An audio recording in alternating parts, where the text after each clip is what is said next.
fayyisan dhalate misiraachoo misiraachoo furiin nuuf dhalate furiin nuuf dhalate furiin nuuf dhalate nuuf jireenya arganne abdiin keenya late furiin nuuf dhalate furiin nuuf dhalate nuuf jireenya arganne abdiin keenya late misiraachoo misiraachoo fayyisan dhalate misiraachoo misiraachoo furiin nuuf dhalate furiin nuuf dhalate furiin nuuf dhalate nuuf jireenya arganne abdiin keenya late furiin nuuf dhalate furiin nuuf dhalate nuuf jireenya arganne abdiin keenya late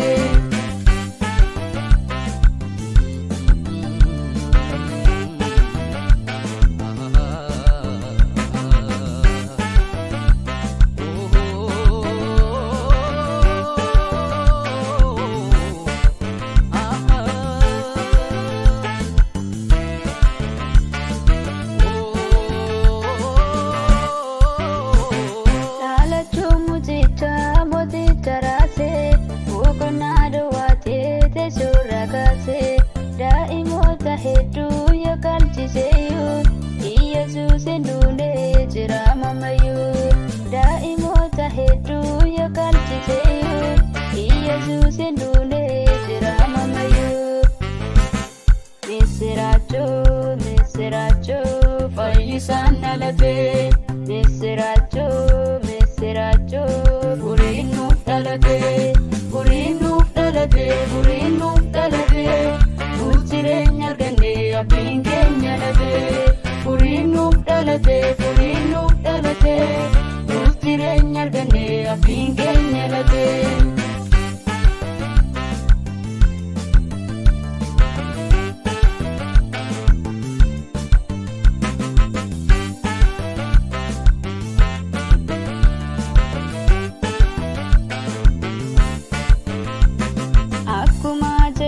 dhalate gubtaane isaan jalqabame jireenyi haraame ol araara ta'e nu gidduu dhaabate nuuf waaqayyo walitti araarfate ol araara ta'e nu gidduu dhaabate nuuf waaqayyo walitti araarfate misiraachoo misiraachoo fayyisan dhalate misiraachoo misiraachoo furiin nuuf dhalate furiin nuuf dhalate furiin nuuf dhalate nuuf jireenya arganne abdiin keenya late furiin nuuf dhalate furiin nuuf dhalate nuuf jireenya arganne abdiin keenya late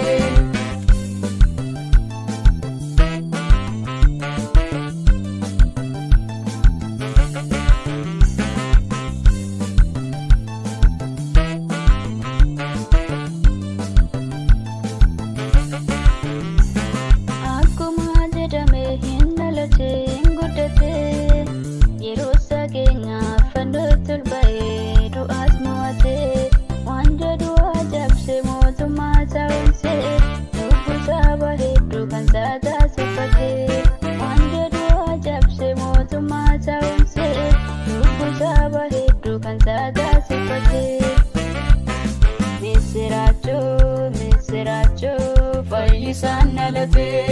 misiraachoo misiraachoo furiin nuuf dhalate furiin nuuf dhalate furiin nuuf dhalate nuuf jireenya arganne abdiin keenya late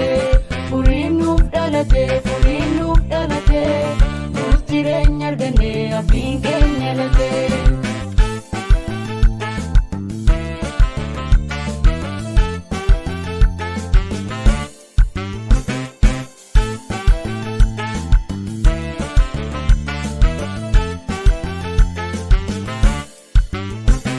ifa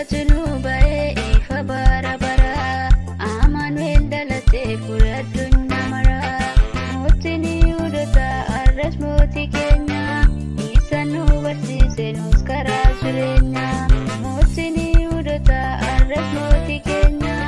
isa nu barsiise nus karaa jireenya misiraachoo misiraachoo fayyisan dhalate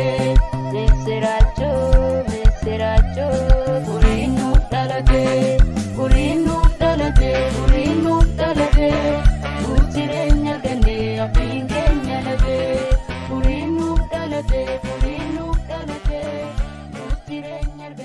abbiin keenya late.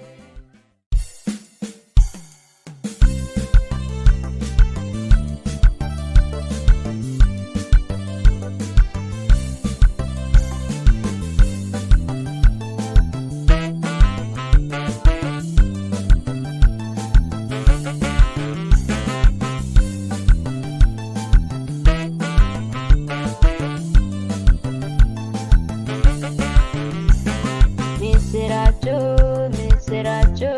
fayyisaan dhalate. Miseracho,